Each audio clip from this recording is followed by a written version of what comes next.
we do what's called a jab seminar. And the jab seminar is to cover jabs, but there's more to jabs than just what everybody sees, that one punch that you lead. Everybody knows what a jab is, right? Your lead punch, it's your fastest punch, it's your longest distance punch, it's your most important punch.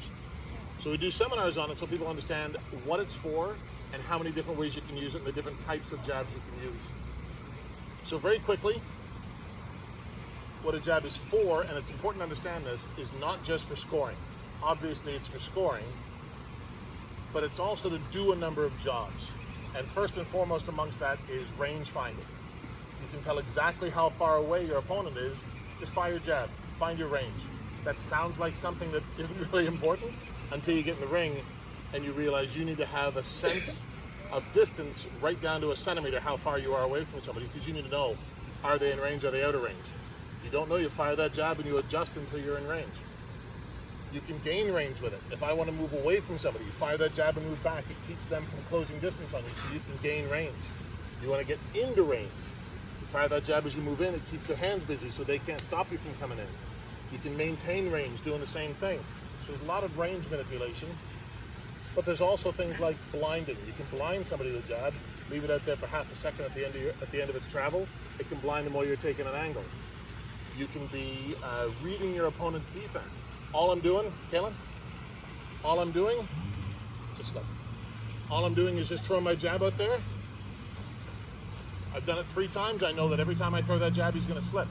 So now I feed that into the old boxing computer. Bam! You throw that second where you know he's going to be, because he's been there 3 times in a row. It's a pattern. As soon as you develop a pattern to a boxer, I got you. So that's a number of things. Have I forgotten anything for the jobs? No, I don't think so. Setting up other punches, of course. So that's everything that a jab does.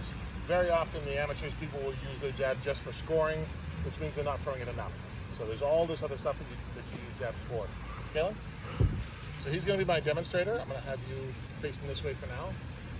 We're going to start I'm just going to teach a standard jab, and then we're going to get into reviewing the other 2 and the new ones that we're going to learn today.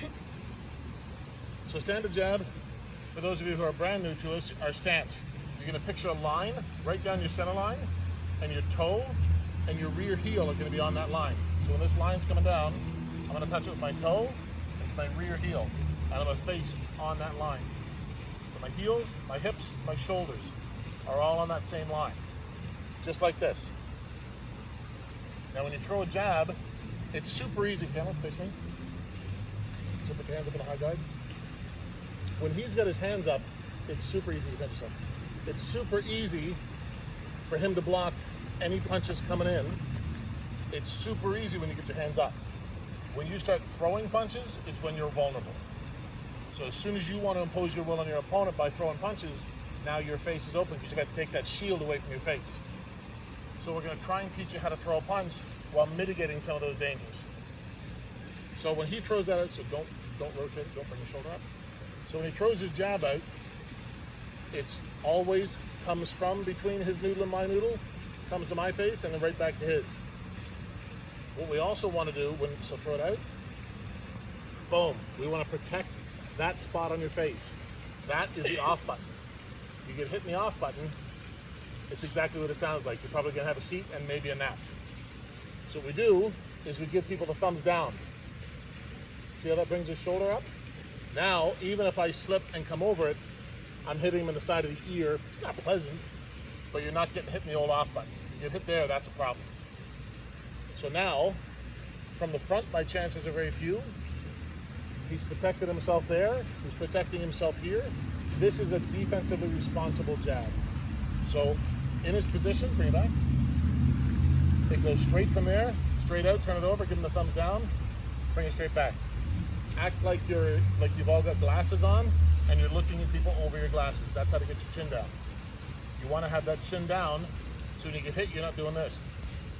Because that's sucky. If you get hit this way, you're going to bounce back and it's going to be taken by your body and not by your neck. Nobody wants that. All right, so Kalen's going to face you. Does anybody have any questions on anything we just did? Is everybody here right-handed? Nothing against left-handed people. I've said it a million times, but it's easier when I don't have to change my terminology. So So everybody here should have their left foot forward on that line, their right heel on that line. Yeah, so switch up. Hey, Dad. Dad. Yep. Is it good? What's that? Yeah.